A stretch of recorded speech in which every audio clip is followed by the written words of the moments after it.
மத்தேயு எழுதின சுவிசேஷம் 9ஆம் அதிகாரத்தை எடுத்துக்கொள்ளலாமா? மத்தேயு எழுதின சுவிசேஷம் 9ஆம் அதிகாரம் 4வது வசனத்தை வாசிக்க போகிறோம். மத்தேயு எழுதின சுவிசேஷம் 9வது அதிகாரத்திலே 4வது வசனம். இயேசு அவர்கள் நினைவுகளை அறிந்து, நீங்கள் உங்கள் இருதயத்தில் பொல்லாதவைகளை சிந்திக்கிறது என்ன? உன் பாவங்கள் மன்னிக்கப்பட்டது என்று சொல்லுவதோ, எழுந்து நடவென்று சொல்லுவதோ எது எளிது? பூமியிலே பாவங்களை மன்னிக்க மனுஷகுமாரனுக்கு அதிகாரம் உண்டென்பதை நீங்கள் அறிய வேண்டும் என்று சொல்லி திமிர்வாதக்காரனை நோக்கி, நீ எழுந்திருந்து உன் படுக்கையை எடுத்துக்கொண்டு உன் வீட்டிற்கு போ என்றார். உடனே அவன் எழுந்து தன் வீட்டிற்கு போனான். ஜனங்கள் அதை கண்டு ஆச்சரியப்பட்டு, மனுஷருக்கு இப்படிப்பட்ட அதிகாரத்தை கொடுத்தவராகிய தேவனை மகிமைப்படுத்தினார்கள். நன்றாய் கவனிங்கள் ஆண்டவருடைய பிள்ளைகளே, இந்த இடத்திலே ஒரு திமிர்வாதக்காரனுடைய சம்பவத்தை குறித்து இந்த 9ஆம் அதிகாரம் சொல்லப்பட்டிருக்கிறது. ஆண்டவர் அப்பொழுது அவனை பார்த்து சொல்லுகிறார். அதான் இயேசு அவர்களுடைய விசுவாசத்தை கண்டு திமிர்வாதக்காரனை நோக்கி, மகனே திடன்கொள், உன் பாவங்கள் உனக்கு மன்னிக்கப்பட்டது என்றார்.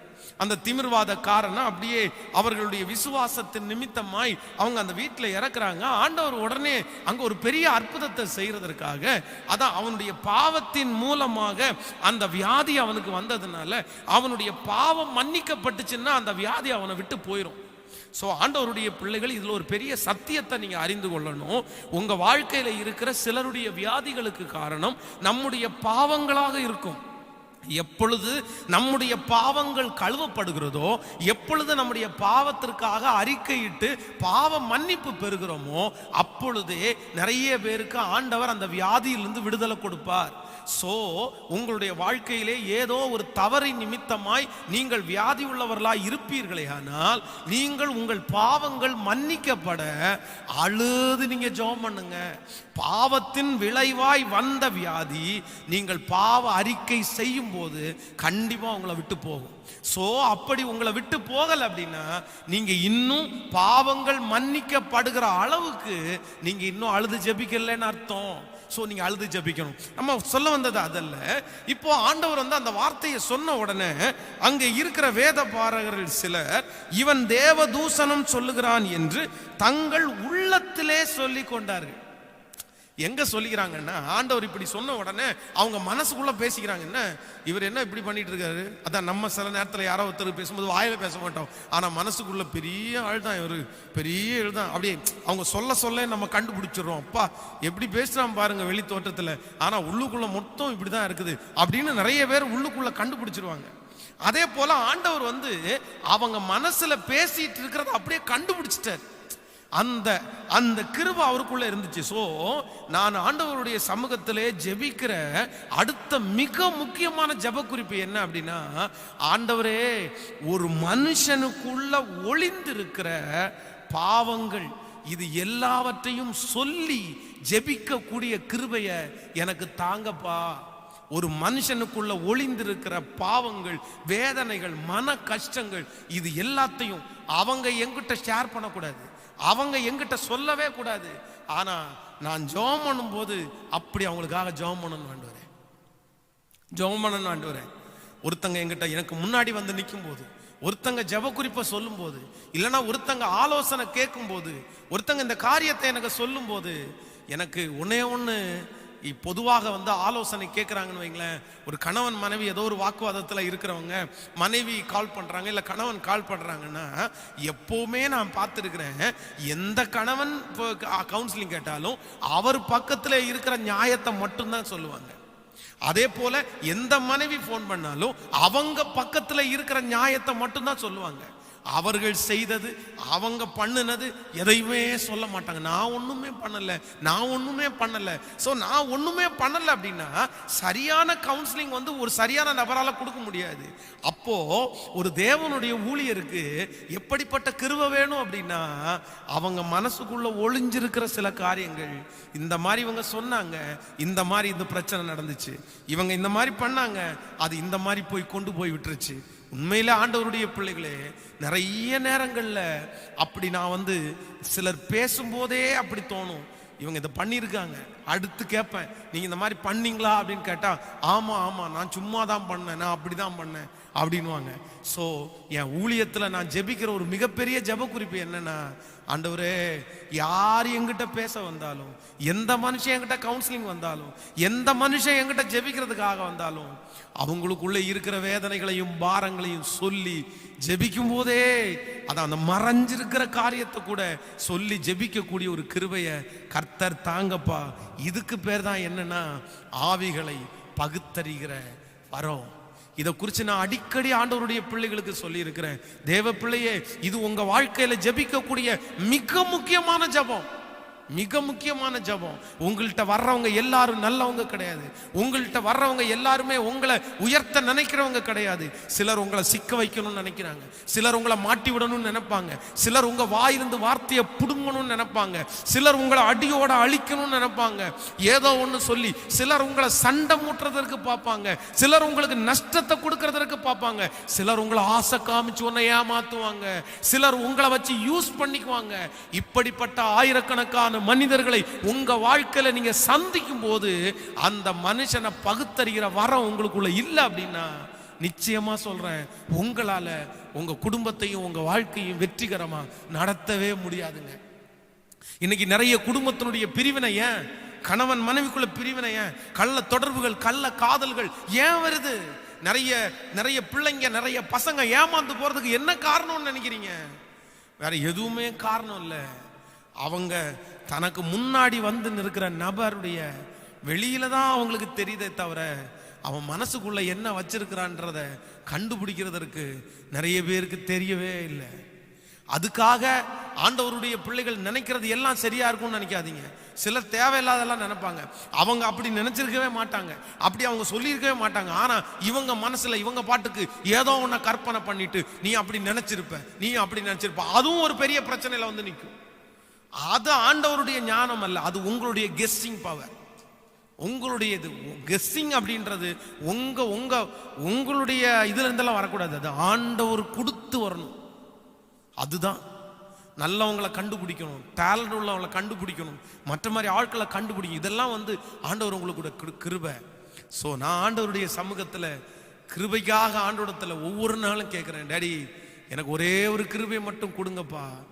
எந்த மனுஷன் எனக்கு முன்பாக நின்னாலும் அந்த மனுஷனுடைய வெளி அல்ல, அந்த மனுஷனுடைய வாயின் வார்த்தையை வச்சு கணக்கு போடுறதில்ல, அவருடைய உள்ளத்துக்குள்ள என்ன இருக்கு, அவர் என்ன மறைச்சு வச்சிருக்கிறாரு, அவருக்கு என்ன ப்ராப்ளம், அவர் எதுக்காக வந்திருக்கிறாரு, அவருடைய நோக்கம் என்ன, அவர் உண்மையை சொல்றாரா பொய் சொல்றாரா, அது தப்பா அது சரியா அப்படின்னு அந்த ஞானத்தை எனக்கு கொடுங்கன்னு நான் மட்டும் இல்லை, இந்த சத்தத்தை கேட்குற நீங்க எல்லாருமே ஜெபிச்சிட்டீங்கன்னா நான் சொல்றேன், அவ்வளவு சீக்கிரத்தில் உங்க குடும்பத்தில் மூணாவது ஒரு நபர் உங்களை பிரிக்க முடியாது. நீங்க தெரியாம யாரோ ஒரு மனுஷனுடைய கையில சிக்கிர மாட்டீங்க, கடல்ல மாட்டிர மாட்டீங்க, உங்களை யாரும் ஏமாத்திரவே முடியாது. ஸோ இந்த ஜெப குறிப்பு மிக மிக மிக மிக மிக தேவையான ஜெப குறிப்பு. அருமையான பாஸ்டர் வெஸ்லி அவங்க, அதான் நான் அவங்களை குறித்து நிறைய சாட்சி சொல்லி இருக்கிறேன். ஒரு விசை ஒரு பெரிய கோடீஸ்வரரான அவருடைய வீட்டிற்கு ஜெபிக்கிறதற்காக அவர் போயிருந்தாராம். அப்போ எல்லாருமே அவரை நல்லா வரவேற்றாங்களாமா. அவருடைய கையில் நல்ல அவர் உட்கார்ந்த உடனே ஜூஸ் கொடுத்தாங்களாமா. அந்த வீடை பார்த்தீங்கன்னா பிரம்மாண்டமான வீடாக இருந்துச்சாமா.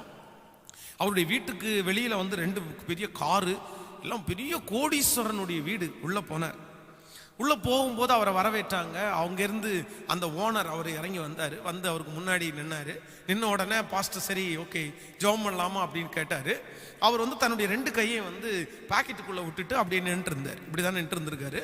உடனே இவரும் ஜெபம் பண்ண ஆரம்பிச்சிட்டாராம். வெஸ்லியை ஜெபம் பண்ண ஆரம்பிச்சிட்டாராமா. அவர் ஜெபம் பண்ணிட்டே இருக்கும்போது ஒரு வார்த்தையை சொல்லி ஜெபம் பண்ணாராமா. ஏசப்பா, இந்த இப்ப நான் ஜெபம் பண்ற இந்த மனுஷனை ஆயிரக்கணக்கான பேர் அவரை பார்த்து கையெடுக்கிறாங்க, ஆயிரக்கணக்கான பேர் கையெடுக்கிறாங்க. ஆனா அவருடைய மனசுல உங்களை பார்த்து நான் கையெடுக்கிற அளவுக்கு நீங்க எனக்கு தரலையே அப்படின்னு அவர் சொல்றாரு அப்படின்னு சொல்லி அப்படியே ஜோம் பண்ணி முடிச்ச உடனே அந்த பெரிய கோடீஸ்வரர் அப்படியே கண் கலங்கிட்டாராமா. அவர்கிட்ட வெஸ்லி பாஸ்டர் கேட்டாராமா, என்ன உங்களுக்கு இதுக்கு முன்னாடி தெரியுமான்னு கேட்டிருக்காரு. உங்களுக்கு தெரியாது அப்படின்றாங்க. இல்லை என்னை குறித்து ஏதாவது கேள்விப்பட்டீங்களான்னு கேட்டிருக்காரு. இல்லை எதுவுமே கேள்விப்படலை. அதுக்கப்புறம் தான் தன்னுடைய அந்த கோர்ட்டில் வச்சிருந்த அந்த கையை தூக்கி காமிச்சா அவருக்கு ஒரு கை நல்ல கை, இன்னொரு கை முக்கால் கை, கை இல்லை, இந்த விரலெல்லாம் இல்லை. என்னை பார்த்து இன்னைக்கு ஆயிரக்கணக்கான பேர் கை எடுக்கிறாங்க, ஆனா எனக்கு இந்த கை இல்லைன்னு நான் ரொம்ப வருத்தப்படுறேன். ஆனா இன்னைக்கு கடவுள் என்ன நேரடியா பேசிட்டாரு. உனக்கு கை இல்லைன்னாலும் உன்னை பார்த்து கை எடுக்கிறதுக்கு ஆயிரக்கணக்கான பேரை நான் வச்சிருக்கேன்டான்னு சொல்லாரு. தேங்க்யூ பாஸ்டர், தேங்க்யூ பாஸ்டர் அப்படின்னு ஜோம் பண்ணி அவர் கையில காணிக்க கொடுத்து அனுப்புனாராம். இதாங்க ஆண்டவருடைய மிகப்பெரிய ஞானம், மிகப்பெரிய ஞானம், மிகப்பெரிய ஞானம். இந்த கிருபெல்லாம் வேணும் ஆண்டவருடைய பிள்ளைக்கு.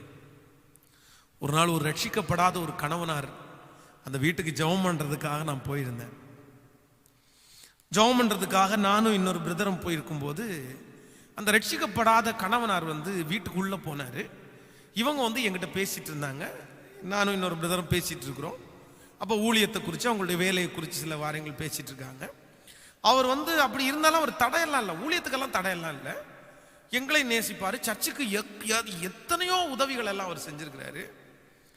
ஆனா நான் அவங்கள்ட்ட பேசிட்டே இருக்கும்போது கிச்சனுக்குள்ள ஒரு பாத்திரம் விழுந்த சத்தம் கேட்டுச்சு. ஒரு பாத்திரம் விழுந்த சத்தம் கேட்ட அடுத்த நிமிஷத்துல நான் அவங்கள பார்த்து, சரி ஜெபம் பண்ணுவோமா, நம்ம ப்ரேயர் பண்ணிக்கலாமா அப்படின்னு சொல்லிட்டு எழும்பி அவங்களுக்காக ஒரு நல்ல ஜெபம் பண்ணி முடிச்சுட்டு நான் அந்த வீட்டை விட்டு வெளியே வந்துட்டேன். வெளியே கொஞ்ச நேரத்துக்குள்ள அந்த வீட்டில் இருக்கிற அந்த அம்மா எனக்கு ஃபோன் பண்ணாங்க. ஃபோன் பண்ணி, பாஸ்டர் என்ன பாஸ்டர் நீங்கள் திடீர்னு ஜெபம் பண்ணி முடிச்சுட்டு போயிட்டீங்க, சாரி பாஸ்டர் அப்படின்னு. என்ன ஏன் அப்படி சொல்றீங்க? இல்லை இல்லை, நீங்க எப்படி கண்டுபிடிச்சீங்க? நானே கண்டுபிடிக்க முடியல. நீங்க எப்படி எங்க பிரதர் கோபமா இருக்கிற நீங்க எப்படி கண்டுபிடிச்சீங்க? நீங்க வர்றதற்கு கொஞ்ச நேரத்துக்கு முன்னாடி தான் எனக்கும் அவங்களுக்கு ரொம்ப பெரிய வாக்குவாதம். ஆனா நீங்க கரெக்டா வந்துட்டீங்க. நான் உங்கள்ட்ட ஜெபம் பண்றது எல்லாமே ஓகே, ஆனா நீங்க கரெக்டா கண்டுபிடிச்சு ஜெபம் பண்ணிட்டு உடனே கிளம்புனீங்க. எனக்கு ஆச்சரியமா இருந்துச்சு. கிச்சன்ல இருந்து அந்த பாத்திரம் கீழே விழுற சத்தம் என் காதுல கேட்கும் போது என்னுடைய எண்ணத்துக்கு தோணுது, இந்த பாத்திரம் தானா விழல, யாரோ ஒருத்தர் எடுத்து போட்டிருக்காங்க அப்படின்னு. பெருமைக்காக அந்த எண்ணம் வந்த உடனே ஜெபம் பண்ணி முடிச்சுட்டு ஃபர்ஸ்ட் ஓகே ரைட்டு. அப்போ நான் நம்புறேன், சில நேரத்தில் ஆண்டவர் நமக்கு எப்படிப்பட்ட கிருபையை தரணும்னா இந்த மாதிரி. அதான் நான் அடிக்கடி சொல்லுவேன், பெர்க்மன்சியா பாடியிருக்காரு, ஆவிகளை பகுத்தறியும் வரம் வேண்டும். ஆவிகளை பகுத்தறிகிற வரம் ஆண்டவருடைய பிள்ளைக்கு தேவை. என் ஜெபத்திலே ஒரு மிக முக்கியமான ஜெபம், என்கிட்ட யார் வந்தாலும் அவங்களுடைய வெளி இதை விட அவங்க உள்ள அவங்க என்ன எதுக்காக ஏன் எப்படி வந்திருக்கிறாங்கன்றது எனக்கு கற்றுக் கொடுத்துட்டீங்கன்னா, ஒன்று நான் அமைதியாயிருவேன், இல்லைன்னா நான் பேசாமல் இருந்துருவேன், இல்லைன்னா கரெக்டான பதிலை சொல்லிடுவேன். அந்த கிருபையை சாகிற வரைக்கும் எனக்கு கொடுத்துருங்கப்பா. அப்ப இந்த உலகத்துல யாருமே என்ன ஏமாத்தவே முடியாதுப்பா. கண்களை மூடி ஜெபம் பண்ண ஆரம்பிக்கிறீங்களா? இந்த கிருபை வேணும்னு சொல்றவங்க எல்லாம் தேவ சமூகத்துல ஆண்டவருடைய சமூகத்துல இரக்கத்தோட கேளுங்க. ஹல்லேலூயா.